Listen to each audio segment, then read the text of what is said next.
Vitamin যুক্ত ইয়াবা সেবন করতে হবে, এটা কোথায় ইন্ডিকেশন আছে?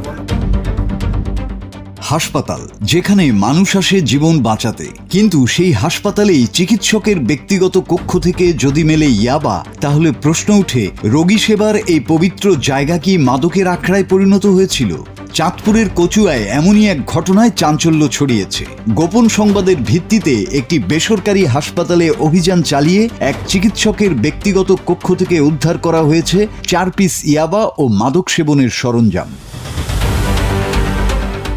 ঘটনাটি ঘটেছে রবিবার বিকেলে কচুয়া উপজেলার প্রাণকেন্দ্রে অবস্থিত Kachua city hospital and digital diagnostic সেন্টারে অভিযান চালায় চাঁদপুর জেলা মাদকদ্রব্য নিয়ন্ত্রণ অধিদপ্তরের একটি বিশেষ দল। অভিযানের সময় হাসপাতালের নিয়মিত চিকিৎসক ডাক্তার সৈয়দ আসিফ ইস্পাহানির ব্যক্তিগত কক্ষে তল্লাশি চালানো হয়। তল্লাশির এক পর্যায়ে তার কক্ষ থেকে উদ্ধার করা হয় 4 পিস ইয়াবা এবং মাদক সেবনের বিভিন্ন সরঞ্জাম। সে এই যে নেলবান ইনজেকশনে পুশ করে লাইফটা শেষ।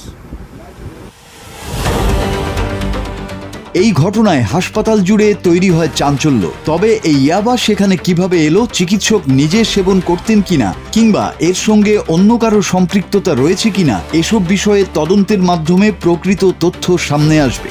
চাঁদপুর মাদকদ্রব্য নিয়ন্ত্রণ অধিদপ্তরের সহকারী পরিচালক মিজানুর রহমানের নেতৃত্বে পরিচালিত হয় অভিযানটি। কর্তৃপক্ষ জানিয়েছে, ঘটনায় অভিযুক্ত চিকিৎসকের বিরুদ্ধে মাদকদ্রব্য নিয়ন্ত্রণ আইনে আইনগত ব্যবস্থা নেওয়ার প্রক্রিয়া চলছে। মাদকদ্রব্য নিয়ন্ত্রণ অধিদপ্তর জেলা কার্যালয় চাঁদপুর গোপন সংবাদে জানতে পারি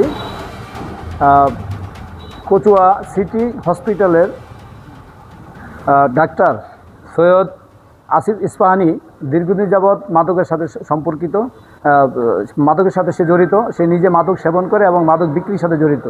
সে নিয়মিত ইয়াবা আসক্ত এবং এই তথ্যের ভিত্তিতে আজকে আমরা এখানে অভিযান করি। তো এই ধরনের অভিযান আমাদের অব্যাহত থাকবে।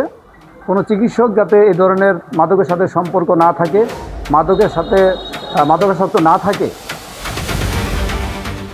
হাসপাতাল মানুষের চিকিৎসা ও নিরাপত্তার জায়গা। সেখানে মাদকের উপস্থিতি শুধু একটি আইনি বিষয় নয়, এটি রোগী ও সাধারণ মানুষের আস্থার সঙ্গেও জড়িত। তাই এই ঘটনা শুধু ইয়াবা উদ্ধারের বিষয়টি নয়, মাদক সেখানে কিভাবে এলো, এর পেছনে আর কেউ জড়িত কিনা এবং হাসপাতাল কর্তৃপক্ষের কোনো গাফিলতি ছিল কিনা, তদন্তে সেসব প্রশ্নেরও উত্তর মিলবে বলে প্রত্যাশা সকলের। Desk report, Bangla TV.